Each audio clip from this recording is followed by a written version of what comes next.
Welcome to Terraforming Mars Phoenix Next. So, I thought for this video we'd go over all of the cards, or should I say videos for sure.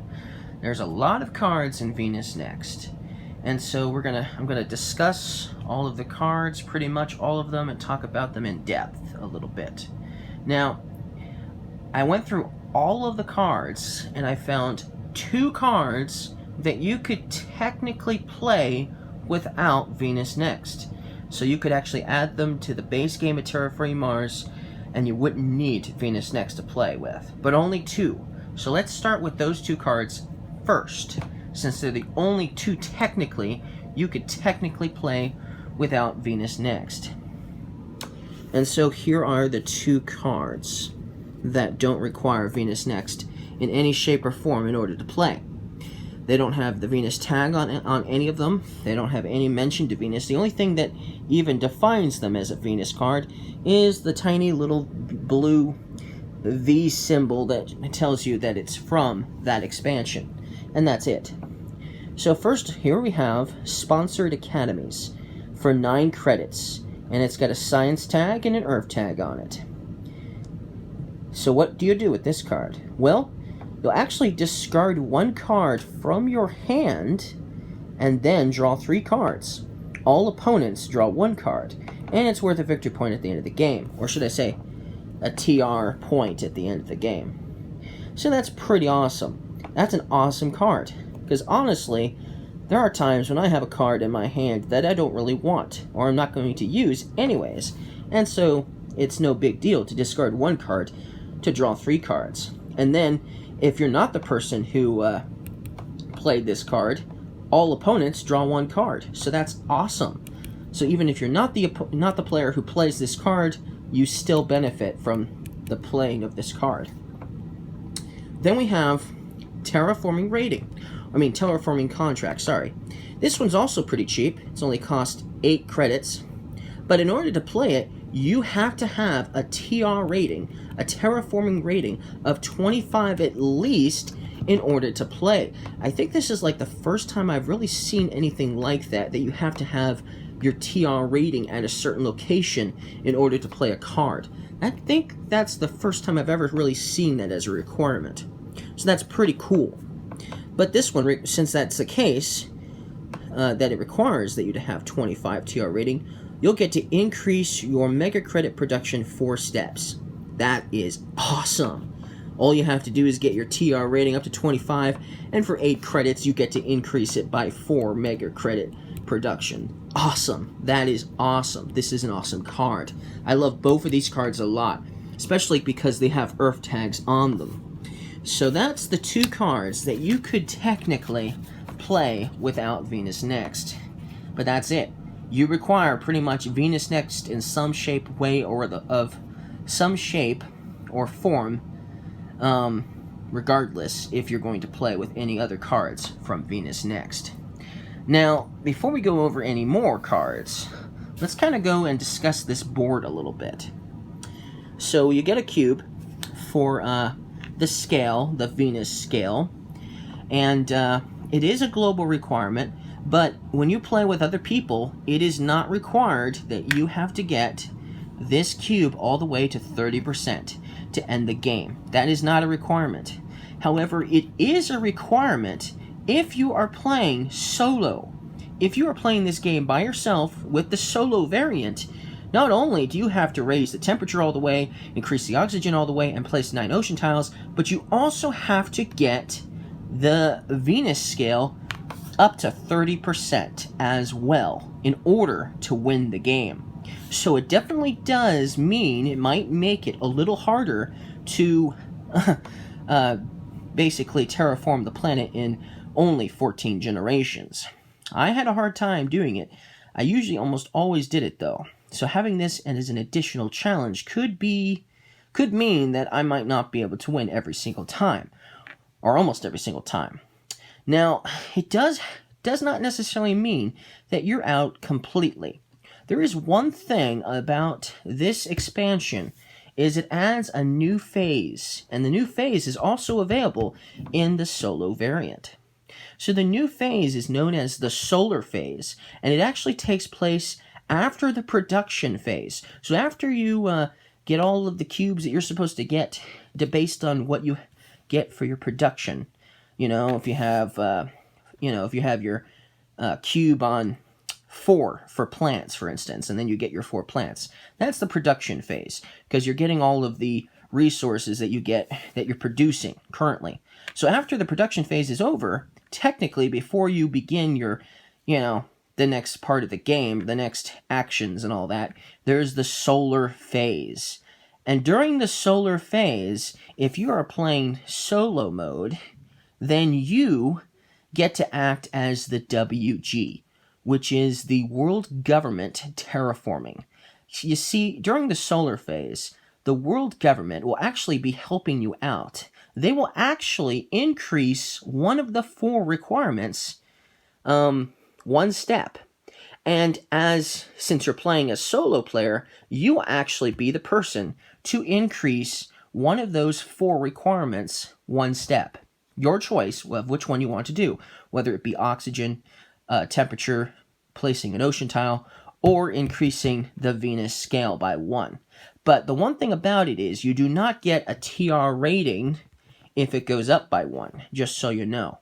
You do get a TR rating normally when you increase the scale, and that's why you'd want to, because you get to increase your TR rating just like you would with the other global requirements, but you do not get it if it's the world government that does it for you during the solar phase. So that is at least a little bit helpful that for the majority of the solo game, you will have some help, additional help terraforming the planet. So you're not completely all on your own, at least. But then if you're playing with other players, then it just happens to be whoever's the first player at that time during that production phase, technically, is still the first player who gets to control which one they're going to increase. But then that means if you're playing with other players, everybody's going to get the opportunity to act as WG, increasing one of the global requirements. So that's pretty awesome. I think that's very awesome. So, anyways, here we go. So we have 4 colonies here as well, and most of them would actually technically not have any sort of well, anyways, let's go over the cities as we get to them. But they work with this board as well. And then the standard project, air scraping. If you want to spend 15 credits, you can increase it by 1 on the Venus scale, which is kind of nice. So you can do it, you go to 0 to 2, for instance, for 15 credits, and that will also increase your TR rating 1 step as well, so that's nice. Then we have a new milestone, but having a new milestone doesn't mean that you can go for 4 milestones. You can still only go for 3, so it's 3 out of 6 milestones that you can go for. And if you have 7 floaters on cards that you control, you can go ahead and try to go for this milestone here, the Hoverlord, which is pretty cool. And the way floaters work is they're very similar to microbes or animals. So they're very similar to those because they just go on cards just like microbes and animals would. That's what floaters are. They're basically the same. So you just keep track of how many floaters you have, and if you have 7, you could pay for this milestone here and get an extra 5 points at the end of the game. Then there's the venue file, which is an award that you can try to shoot for. If you pay for this award, the player who has the most cards with the Venus tag on their cards gets to win this award, which is still pretty cool. So, but it may not be the player who funds it. It might not be the player who funds it. Who knows? But that's another new award that you could go for as well when playing with Venus Next. And that's basically all I wanted to share with you in this video here. We will continue on with the rest of the cards. Well, actually, hold on. Let's go through the corporations. Never mind. Let's go through the corporations for this video before we continue on in the next video, that is. So, here we have Aphrodite as one of the new corporations, and it's got the Venus tag on it, and it's also got the plant tag on it as well. And it's going to give you 47 credits to start with your corporation. And it's also going to increase your plant production 1 step. But it also has a nice little effect on it. Whenever Venus is terraformed 1 step, you gain 2 mega credits. That means whenever this scale here is actually Venus being terraformed.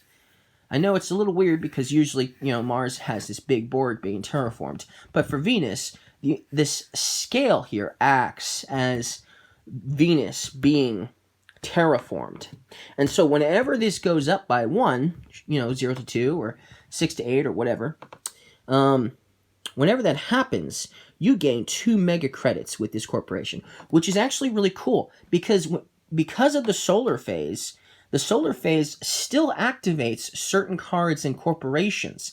You may not be able to increase your TR rating thanks to the solar phase, but if you have this corporation and the world government during the solar phase increases Venus 1 step, you gain 2 mega credits, which is awesome, right? Awesome.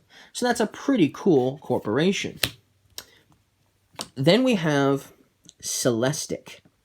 You'll start with 42 mega credits, and then as your first action, you'll reveal cards from the deck until you have revealed 2 cards with a floater icon on it.